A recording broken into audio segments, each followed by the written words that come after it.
Muito boa tarde, começa aqui o programa Eclésia, que é também a oportunidade para que fique a par dos temas que fazem a atualidade na Igreja Católica. Um bispo próximo dos mais pequenos e atento às necessidades dos mais frágeis. Esta é a intenção de Dom António Couto, que este domingo entrou na Diocese de Lamego.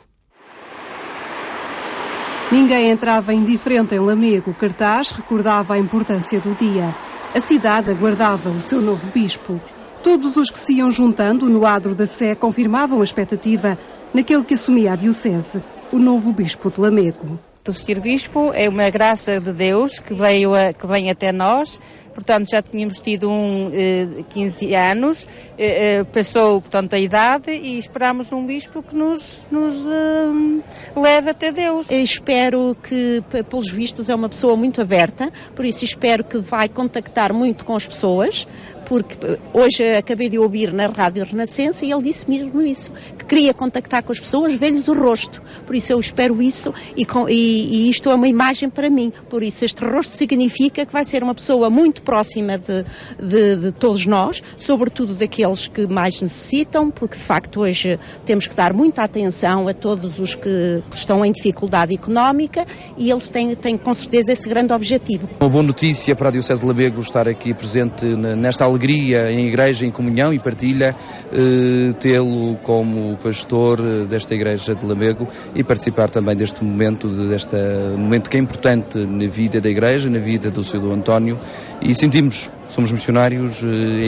todos os cristãos somos missionários e esta também é a nossa missão, partilhar desta alegria, desta comunhão, desta missão que o Sr. Dom António vai receber e vai tomar posse esta tarde na Diocese de Lamego. Acho que efetivamente vai ser um Sr. Bispo, muito aberto, muito atual, muito a contactar com as pessoas, que não se vai isolar de facto no seu casulo e de facto no seu passo, mas que vai de facto aproximar-se das pessoas e vai fazer uma evangelização mais. Aliás, ele hoje na entrevista que dá ao Jornal de Notícias diz precisamente isso, quer contactar com as pessoas tu a tu, o que me leva a concluir que de facto ele quer contactar com as pessoas pessoalmente, inteirar-se dos seus problemas, das suas necessidades e nessa base vai ser o seu mandato vai ser nessa base e estamos muito animados. A expectativa dos fiéis era também partilhada pelo clero da Diocese. Dom António Couto é para eles uma página nova na história da Diocese, página que querem de inovação e de diálogo próximo.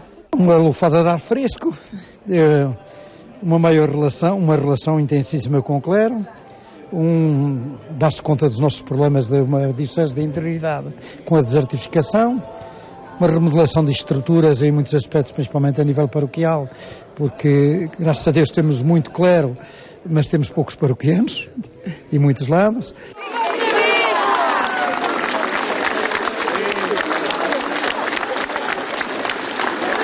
Dom António Couto chegou e não escondeu o cuidado em comunicar com todos, em lhes mostrar desde logo o bispo que pretende ser em Lamego.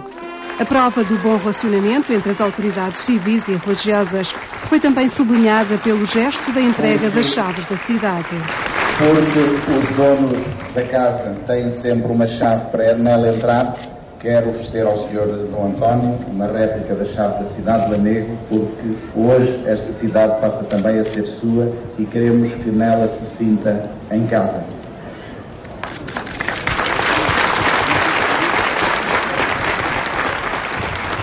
Saúde, com alguma emoção e muita alegria e muita esperança, todas as pessoas que se encontram aqui neste largo da nossa Sé Catedral de Lamego.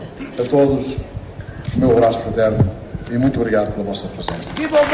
O novo bispo experimentava o acolhimento da cidade e o apoio de uma igreja que nele deposita as maiores expectativas. Mas a confiança e o entusiasmo são o sentimento comum que foi transmitido por Dom Jacinto Botelho, que entregou naquele momento a Diocese ao seu novo bispo.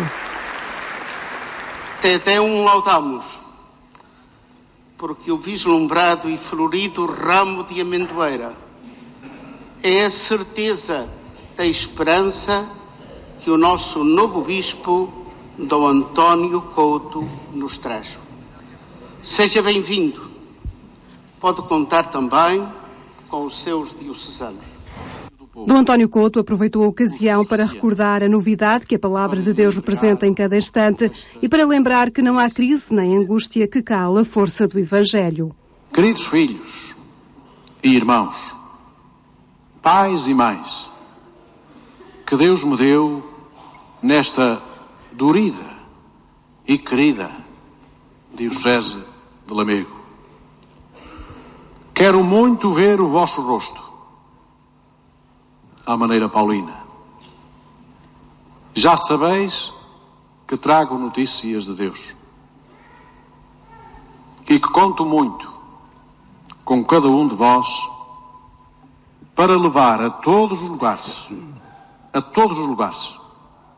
e a todas as pessoas desta bela e querida Diocese este vendaval manso de graça e de bondade que um dia Jesus desencadeou em Cafarnaum e que ainda não parou.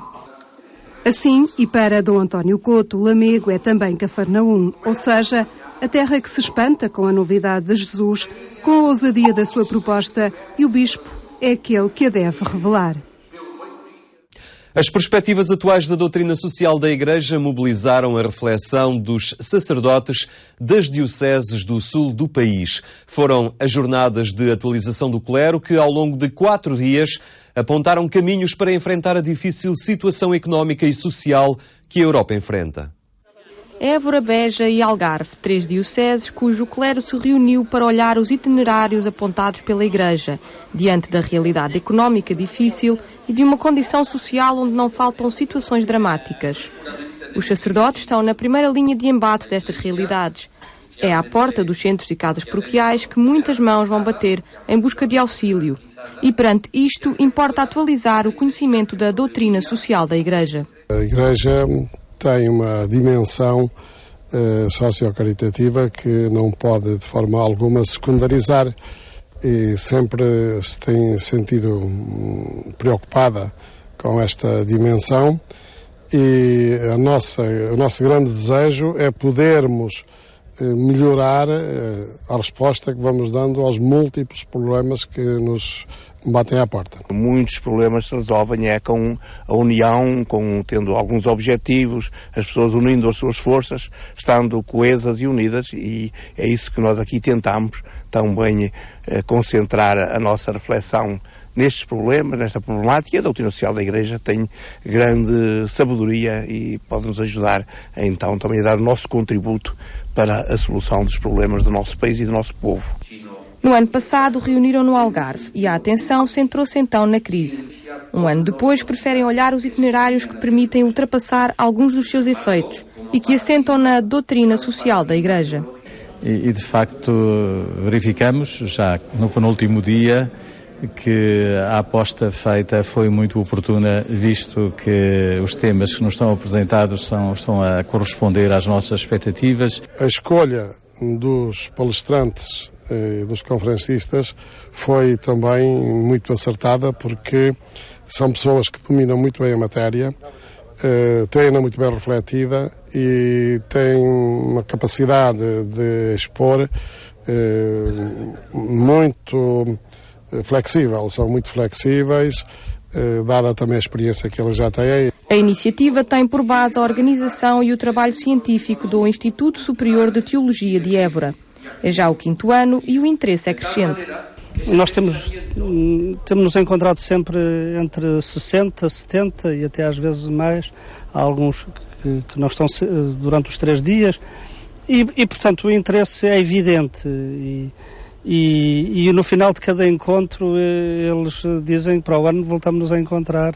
E esse é o sinal mais evidente de que eles apreciam a atualização e que querem estar na ordem do dia sobre todas estas questões.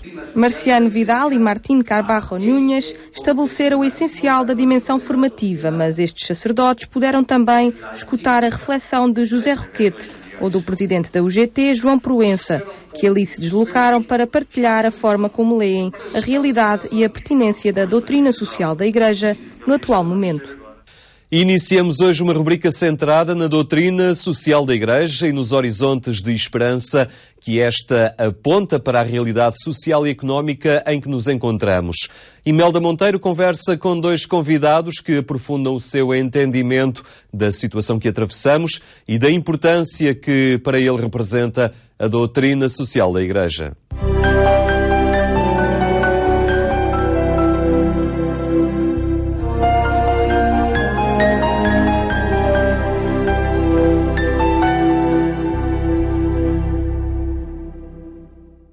Boa tarde, damos hoje início a uma nova rubrica aqui no programa Eclésia que nos vai acompanhar ao longo deste ano. Um espaço que pretende ser de formação sobre a doutrina social da Igreja. Às quartas-feiras, dois convidados são chamados a expor os seus pontos de vista sobre as mais variadas áreas por onde se espalha a doutrina social da Igreja. Os meus primeiros convidados são dois homens da Justiça e da Paz. O Dr. Alfredo Bruto da Costa é o atual presidente da Comissão Nacional de Justiça e Paz e o Dr. António Bagão Félix também já se ocupou deste cargo de 1996 a 2002, penso eu. Estarão connosco ao longo das próximas semanas. Eu começo pelo Dr. Bagão Félix para falarmos da natureza da doutrina social da Igreja. O que é isto, a doutrina social da Igreja? É uma ideologia? É uma teologia, é uma filosofia? O que é? A doutrina social da Igreja é doutrina, é social e é Igreja. Ou seja, parte naturalmente das Sagradas Escrituras e também daqui do legado dos doutores da Igreja e procura ser um campo de teologia moral que nos oriente como cristãos. Não é uma ideologia, não tem uma visão estritamente política e social, não é uma terceira via entre uma perspectiva mais capitalista e uma perspectiva mais coletivista, tem uma dimensão pluridimensional, ou seja, no fundo, uma visão muito clara do ponto de vista doutrinário, mas abrindo espaço a diferentes meios ou vias de chegar a esses objetivos. A doutrina social da Igreja, nesta primeira abordagem, para terminar, diria que, obviamente, em primeiro lugar, dirige-se à comunidade eclesial, mas constitui um património da humanidade, um património universal. Aliás, a primeira encíclica, creio que é Pacem in Terris, de João 23, em 1963, em que passou a partir daí a fazer parte de todas as encíclicas, aquela introdução que esta encíclica destina-se não apenas aos cristãos, mas a todos os homens e mulheres de boa vontade. Dr. Bruto da Costa, como é que vê esta natureza da doutrina social da Igreja? Não, eu penso que o Dr. Bagão Félix sublinhou os principais aspectos e eu queria, já agora aproveitava para dar um pouco a sensação que eu tenho do percurso que a própria doutrina social da Igreja fez nos últimos 40 ou 50 anos. Eu recordo-me que quando eu comecei a estudar a doutrina social da Igreja, era estudante ainda de engenharia, a gente encontrava muito mais ideias de filósofos do que ideias da Escritura. E, portanto, a teologia também estava um pouco afastada. Eu penso que foi a partir do Concílio Vaticano II que o pensamento da doutrina social da Igreja começou a assentar e a desenvolver-se muito mais a partir das Escrituras. E o Papa João Paulo II faz essa declaração muito clara de que é um capítulo da teologia moral. Daí que diga que a doutrina social da Igreja é parte essencial da evangelização. E desse ponto de vista, nós temos que reconhecer que existe um déficit muito grande na pregação corrente da Igreja. Estou a pensar concretamente nas homilias, por exemplo, que todos os cristãos ouvem todos os domingos e todos os sacerdotes têm que falar disso aos domingos. A referência à doutrina social da Igreja é muito rara, muito rara. E, curiosamente, o Conselho Pontifício para a Justiça e Paz, que é um conselho, portanto, do Vaticano, da Cúria Romana, tem uma rubrica no seu site que é o que é que se diria em cada domingo, a partir das leituras, na perspectiva da doutrina social da Igreja. É curioso que é uma ajuda aos pregadores dominicais para, se quiserem acrescentar qualquer coisa específica na perspectiva da doutrina social da Igreja, tem lá uma ajuda. Como é que se faz evangelização através da doutrina social da Igreja? Como o Dr. Bagão Félix disse, a doutrina social da Igreja é inseparável da perspectiva cristã da vida, da sociedade, da história. E, portanto, eu, como cristão, se quiser pensar minimamente na vida, no valor do ser humano, nas dimensões individual e social do ser humano, na construção de uma sociedade justa, humana, virada para o amor, etc., o fundamento disso tudo está na doutrina social da Igreja. O Papa João Paulo II arranca do Gênesis. Por exemplo, quando fala do trabalho, ele diz: quando o homem recebeu o mandato de submeter a terra, ali recebeu o mandato de trabalhar. Dr. Bagão Félix, como é que vê também esta questão da evangelização e da doutrina social da Igreja? Há um ponto muito relevante na Solicitude Rei Socialis, que fala que a doutrina social da Igreja tem que fazer a denúncia dos males, das injustiças, das situações que, do ponto de vista da dignidade da pessoa humana, devem ser alteradas e melhoradas, mas também e sobretudo o anúncio. Ou seja, o anúncio dos princípios ordenadores, da orientação das consciências, e esta ideia da denúncia, mas sobretudo do anúncio evangelizador, da boa nova, da libertação e da dignificação da pessoa humana, é a essência da doutrina social da Igreja.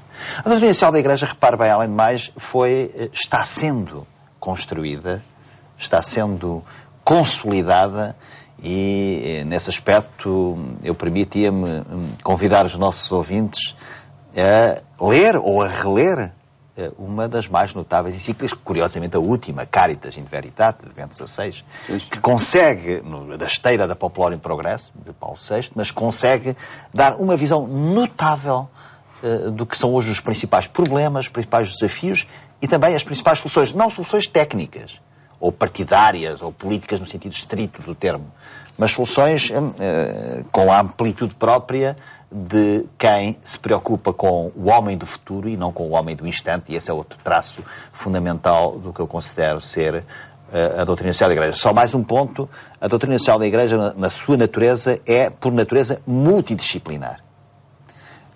Nos aspectos sociais, sociológicos, ambientais, da instituição da família, políticos, etc.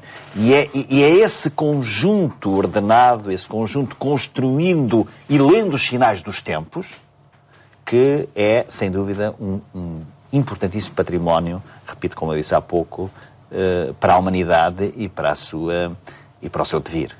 O Dr. Bruto da Costa pega em duas palavras que o Dr. Bagão Félix diz: anúncio e denúncia, para a natureza da doutrina social da Igreja. O que tem a dizer sobre isto?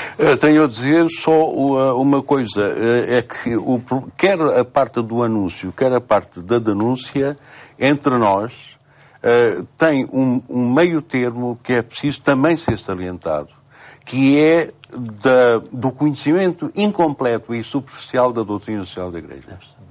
Quer dizer, nós estamos numa cultura pretensamente cristã que apanhou alguns aspectos da doutrina social da Igreja, mas tirou completamente os recortes, portanto está tudo arredondado, tudo cabe lá, e perdeu a noção da hierarquia dos princípios, por exemplo.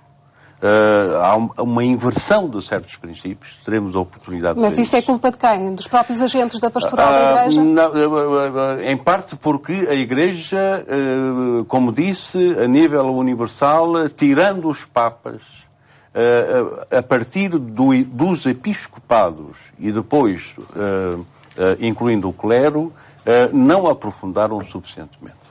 Doutora Bagão Félix, quer dizer rapidamente alguma coisa sobre esta questão? Não, de facto, A doutrina social da Igreja é desconhecida da maior parte dos cristãos e também, muitas vezes, do clero, que não sabem e que não aprofundam estas questões.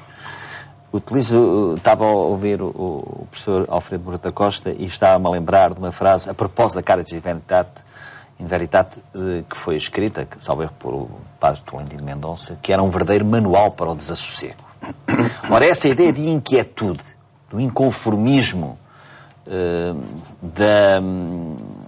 também da consciência das injustiças, esse desassossego, essa inquietude que a doutrina social da Igreja deve, desde logo, provocar em nós, e por isso tem que ser do conhecimento profundo. Mas, e para terminar, deixe-me dizer uma coisa, a doutrina social da Igreja luta deslealmente, ou melhor, tem uma luta muito desequilibrada na comunicação social.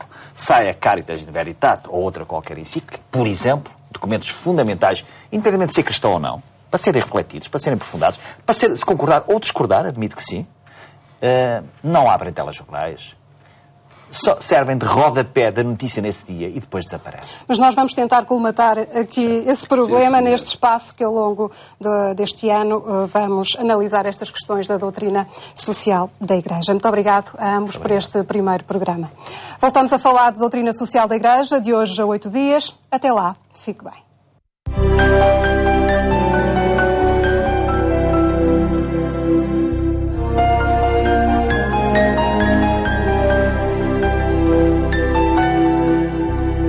E é desta forma que concluímos este espaço, que pode acompanhar sempre que o desejar em agência.eclesia.pt.